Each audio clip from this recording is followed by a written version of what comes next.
I am your teacher of biology and today we will start the nervous disorder.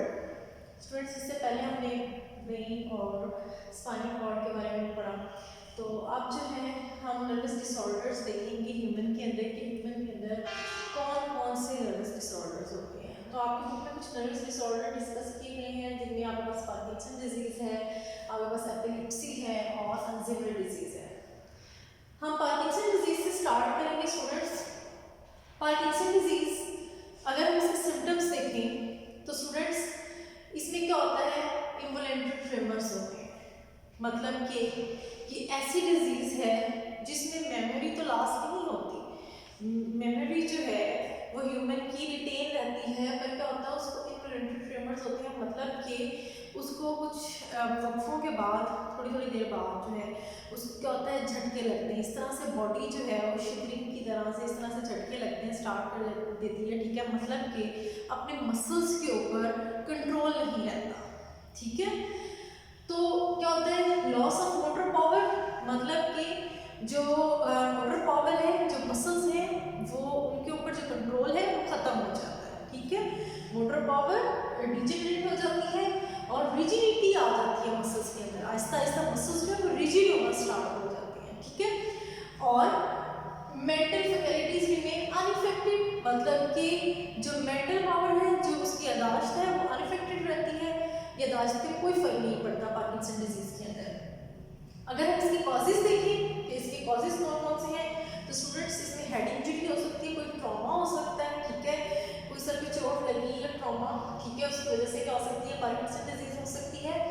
और इसमें क्या होता है स्टूडेंट्स, इसमें ब्रेन का पार्ट है सबस्टेंशिया निग्रा, इसके अंदर सेल्स मौजूद होते हैं जो क्या करते हैं, डोपामाइन प्रोड्यूस करते हैं। इस पार्ट के अंदर सबस्टेंशिया निग्रा के अंदर इसके जो सेल्स हैं वो क्या करते हैं, डोपामाइन प्रोड्यूस करते हैं। अब जिसको पार्किंसन डिजीज है, जिस पेशेंट को पार्किंसन डिजीज है, उसके अंदर ये सेल्स जो है डोपामाइन प्रोड्यूस नहीं करते, या डोपामाइन की जो प्रोडक्शन है वो इनफ नहीं होती, ठीक है। अब डोपामाइन आप लोगों को अगर याद हो, जब हम लोगों ने न्यूरोट्रांसमीटर्स पढ़े थे तो वहाँ पे मैंने आपको बताया था कि डोपामाइन क्या है, न्यूरोट्रांसमीटर है, कोऑर्डिनेशन में इसका रोल है। तो कोऑर्डिनेशन जो है वो फिर डोपामाइन की ना प्रोडक्शन ना होने की वजह से कोऑर्डिनेशन जो है वो प्रॉपर नहीं होती, कोऑर्डिनेशन इफेक्ट होती है इसकी वजह से, ठीक है। स्टूडेंट्स अगर हम इसके ट्रीटमेंट देखें तो मार्केट में आपको एल-डोपा के नाम से जो है डोपामाइन मिल जाता है, ठीक है, जिसको आप लेते हैं, एक्टिवली लेते हैं, और इसके लेने से डोपामाइन की जो कंसंट्रेशन है वो आपकी बॉडी में बढ़ जाती है, और जो इसको पार्किंसन डिजीज है उसको थोड़ा रिड्यूस किया जा सकता है, ठीक है। उसके अलावा स्टूडेंट्स रिसर्च हुई मंकी और रैट पे, रिसर्चर्स ने देखा कि एक प्रोटीन है GDNF, ये GDNF stands for glial cell line derived neurotrophic factor, एक प्रोटीन है। अगर ये प्रोटीन क्या करती है कि जो डोपामाइन है उसकी प्रोडक्शन को ज़्यादा करवाती है, ठीक है। अगर ये प्रोटीन मतलब कि ये जीन्स या प्रोटीन इंजेक्ट कर दी जाए, ठीक है, ऐसे पेशेंट को जिसको पार्किंसन डिजीज़ है, तो इस डिजीज़ को कम किया जा सकता है, रिड्यूस किया जा सकता है, ख़त्म किया जा सकता है, ठीक है। ये जो glial cell line derived neurotrophic factor है, जो प्रोटीन है, डोपामाइन की जो प्रोडक्शन है उसको इन्हेंस करवा देती है, ठीक है। उसके बाद स्टूडेंट्स हम आते हैं एपिलेप्सी की तरफ। एपिलेप्सी इसको उर्दू में हम मिर्गी भी कहते हैं।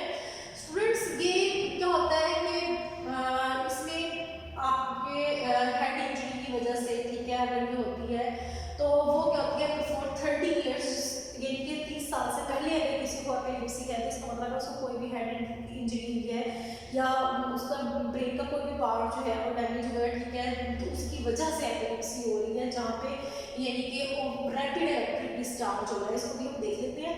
और अगर ये 30 साल के बाद हो रही है तो इसका मतलब है कि ऑर्गेनिक डिजीज है, मतलब कि आपकी फूड के अंदर, ठीक है, आपकी फूड जो है वो हेल्दी नहीं है, उसमें क्या है कि ऑर्गेनिक जो पोर्शन है वो कम है, तो उसकी वजह से भी एपिलेप्सी हो सकती है।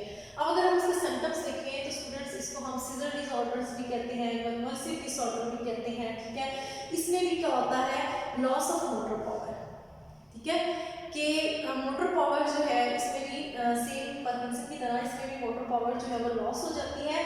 और एंड कॉन्शियसनेस, मतलब कि जो इंसान है, जो बंदा है, वो अपनी कॉन्शियसनेस में नहीं रहता। जैसा कि स्टूडेंट्स एपिलेप्सी जो है, जो मिलती है, ठीक है, इसका क्या होता है कि इस डिजीज की जो अपीयरेंस है थोड़ी कुछ वक्तों के बाद होती है।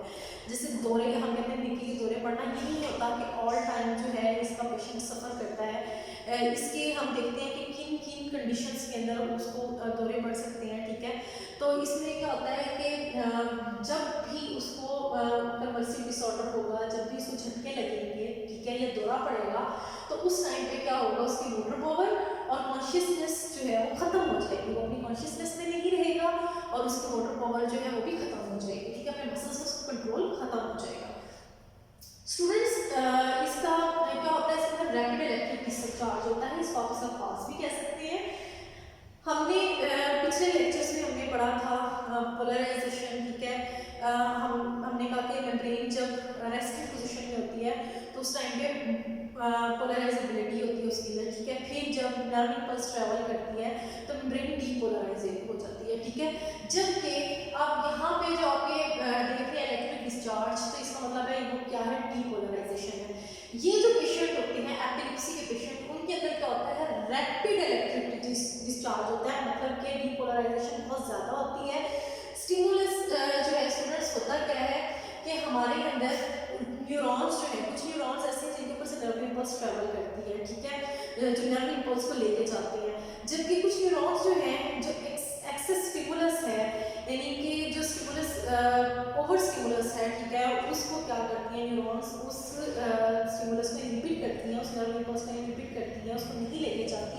तो इनके अंदर क्या होता है कि वो जो इनहिबिटरी न्यूरॉन है वो इफेक्टेड हो जाती है, वो जो एक्सेस स्टिमुलस है उसको इनहिबिट नहीं करती, ठीक है, जिसकी वजह से न्यूरॉन जो है वो उसमें ओवर एक्साइटेशन हो जाती है।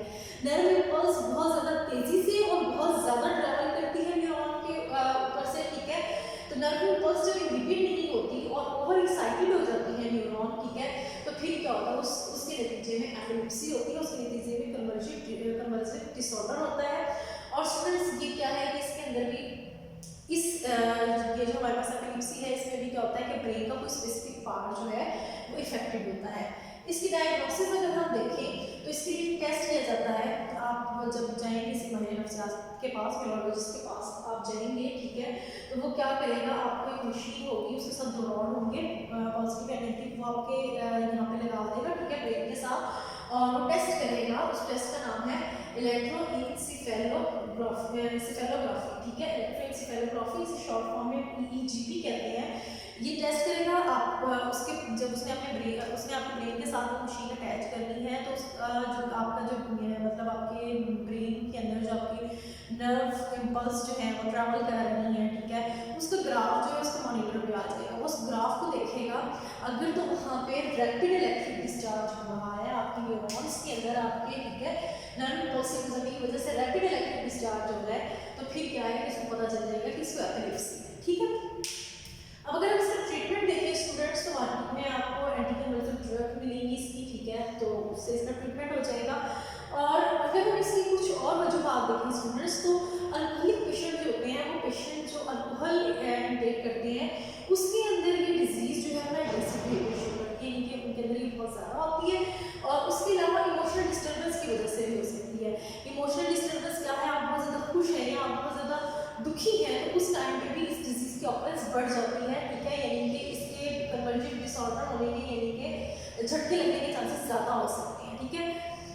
आपको इमोशनल डिस्टर्बेंस मतलब ये जो एपिलेप्सी के पेशेंट होते हैं उनको मना किया जाता है कि वो किसी शादी ब्याह या फौकी वाली जगहों पे, इस तरह की जगह पे जहाँ पे जाने से बहुत ज़्यादा खुशी या बहुत ज़्यादा दुख होना है, ठीक है, तो वहाँ पे वो ना जाए।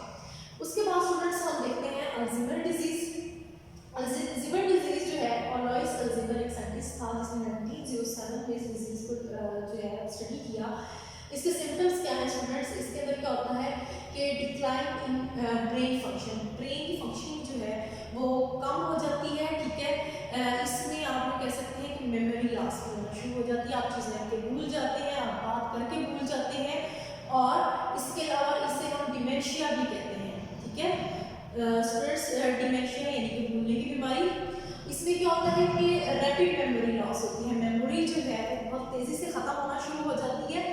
और इसके नतीजे में क्या होता है कि ये जेनेटिक डिस्पोजिशन है, मतलब कि ये जो आपके पास डिजीज़ है ये जनरेशन मतलब अगर हम इसके देखें कि कॉजेज़ देखें तो ये जो डिजीज़ है ये जेनेटिकली भी हो सकती है, मतलब नस्ल दर नस्ल भी ये ट्रांसफर करती है। एक अगर आपके पेरेंट्स को थी तो आपके अंदर होने के चांसेस भी हो सकते हैं इसके, और फिर जो आगे ऑफस्प्रिंग होंगे आपके उनके अंदर भी ये जा सकती है ये डिजीज़, ठीक है। मतलब ये जेनेटिक डिसऑर्डर भी है। और उसके अलावा स्टूडेंट्स अगर आप किसी ऐसी जगह पे काम कर रहे हैं जहाँ पे एल्यूमिनियम की कंसंट्रेशन ज़्यादा है, हाई लेवल ऑफ एल्यूमिनियम है, तो भी ये डिजीज़ हो सकती है, मतलब अल्जाइमर डिजीज़, जिसमें क्या है इंसान की मेमोरी जो है वो with the passage of time loss होना शुरू हो जाती है, वो भूलना शुरू हो जाता है, वो बात करके भूल जाता है, वो चीज़ों को रख के भूल जाता है। तो इसे हम क्या कहते हैं, अल्जाइमर डिजीज़, ठीक है। स्टूडेंट्स अगर हम देखें effect of drugs on coordination, के ड्रग्स के कौन कौन से इफेक्ट्स होते हैं कोऑर्डिनेशन के ऊपर, तो यहाँ पे आपकी बुक में निकोटीन को डिस्कस किया गया है, ठीक है। निकोटीन जो है ये ड्रग है, उसके इफेक्ट्स को डिस्कस किया गया है। स्टूडेंट्स निकोटीन जो है ये पोस्ट साइनेप्टिक मेम्ब्रेन, ठीक है। पोस्ट साइनेप्टिक मतलब एक साइनेप्स हमने पढ़ा था कि एक न्यूरॉन के एक्सॉन और दूसरी न्यूरॉन के डेंड्राइट के दरमियान में जो कम्युनिकेशन है, ठीक है, उसे हमने साइनेप्स कहा था। तो जो पोस्ट साइनेप्टिक मेम्ब्रेन है वो चाहे सेंट्रल नर्वस सिस्टम की हो या पेरिफेरल नर्वस सिस्टम की हो, उसको ये क्या करता है, इफेक्ट करता है निकोटीन। उसके अलावा स्टूडेंट्स निकोटीन जो है वो मिमिक्री करता है, मिमिक करता है इसकी एसिटाइलकोलिन की। अब एसिटाइलकोलिन है ये क्या है, ये हमारे पास न्यूरोट्रांसमीटर है, ठीक है। हमने जब स्लाइडिंग फिलामेंट मॉडल पढ़ा था तब हमने एसिटाइलकोलिन के बारे में पढ़ा था। तो स्टूडेंट्स निकोटीन जो है ये एसिटाइलकोलिन को मिमिक करता है, और क्या है कि वो रिसेप्टर जहाँ पे एसिटाइलकोलिन ने जाके अटैच होना था वहाँ पे निकोटीन जाके अटैच हो जाता है। और जब निकोटीन वहाँ पे जाके अटैच होता है तो जो नर्व इम्पल्स है वो कंटिन्यूसली क्या है कि वो जनरेट होती रहती है, मुसलसल जो है वहाँ से नर्व इम्पल्स जनरेट होती रहेगी, वो वहाँ से डिटैच नहीं होता। अब उसके अलावा स्टूडेंट्स निकोटीन जो है ये इफेक्ट करती है आपके हार्ट बीट को, ठीक है। उसके अलावा ब्लड प्रेशर को और डाइजेस्टिव ट्रैक्ट की जो मोबिलिटी है उसकी कंट्रैक्शन रिलैक्सेशन उसको भी क्या करती है, इफेक्ट करती है, ठीक है। उसके अलावा स्टूडेंट्स निकोटीन की वजह से वोमिटिंग हो सकती है, डायरिया हो सकता है, और आपकी किडनी के जो ऑस्मोरेगुलेशन के अंदर जो आपकी किडनी का रोल है, ठीक है, वाटर रिटेंशन के अंदर, तो वो भी क्या है कि निकोटीन की वजह से डिस्टर्ब हो सकती है। तो स्टूडेंट्स ये था हमारा आज का टॉपिक जिसमें हमने नर्वस डिसऑर्डर्स देखे और उसके अलावा हमने इफेक्ट ऑफ ड्रग को स्टडी किया। इंशाल्लाह फिर मिलेंगे नेक्स्ट लेक्चर।